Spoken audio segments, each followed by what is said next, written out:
ఆత్మలో వర్ధిల్లుట. అనుదిన ధ్యానమాలిక. రచన డాక్టర్ ఇ. Stanley Jones. అనువాదం డాక్టర్ ఎ. సురత్నం వాసిమల్ల. 1వ వారము 1వ రోజు. మార్కు 4వ అధ్యాయము 26 నుండి 29 వచనములు. నీవు వర్ధిల్లుటకు సృజించబడ్డావు. సృజనాత్మక శక్తిగల దేవుడు తన ఆజ్ఞల్లో వర్ధిల్లాలని నిన్ను సృజించారు. ఆయన ఆజ్ఞలను ఉల్లంఘించినట్లయితే నీవు అసంపూర్ణుడవు. కాబట్టి నీలో గందరగోళము, నెమ్మదిలేని స్థితి ఉంటుంది. వృద్ధాప్యములోకి ప్రవేశిస్తున్న కొద్దీ శరీరం కృషించిపోవటం ప్రారంభమవుతుంది. కొందరిలో ఇది వారి మానసిక, ఆత్మీయ స్థితి మూలంగా త్వరితంగా జరగవచ్చు లేదా కొంత ఆలస్యం కావచ్చును. ఏదేమైనా మన్నైనది వెనుకటి వలెనే మంటికి చేరుతుంది. ఇది శరీరం గూర్చి చెప్పబడిన మాట.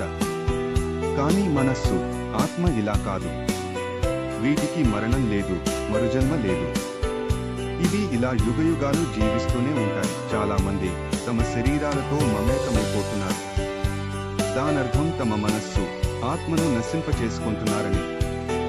శరీరమును తృప్తిగా పోషించుకుంటున్నారు.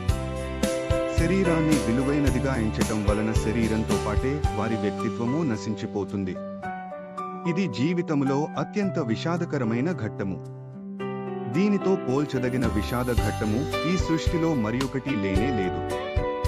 మానవుని అశాంతికి కారణాలనున్న ప్రాముఖ్యమైన కారణం దేవుని ఆజ్ఞల్లో సృజనాత్మకంగా వర్ధిల్లకపోవటం వలన వ్యక్తిత్వం కృషించి అంతమొందుట. నీవు దేవుని ఆజ్ఞల్లో సృజనాత్మకంగా వర్ధిల్లే వ్యక్తివి కాకపోతే నీవు అశాంతి గలవాడవే. నీ వ్యక్తిత్వపు కేంద్రంలో ఏర్పడిన ఈ దుస్థితి నీ జీవితమంతా ఆవరిస్తుంది. చివరకు జీవితము మీదే విరక్తి పుడుతుంది. ఈ భాగము డాక్టర్ ఇ. స్టాన్లీ జోన్స్ రచించిన అనుదిన ధ్యానమాలిక ఆత్మలో వర్ధిల్లుట నుండి సేకరించబడినది. దీనిని మీకు వివరించిన వారు ఎల్. సెలా బుక్స్.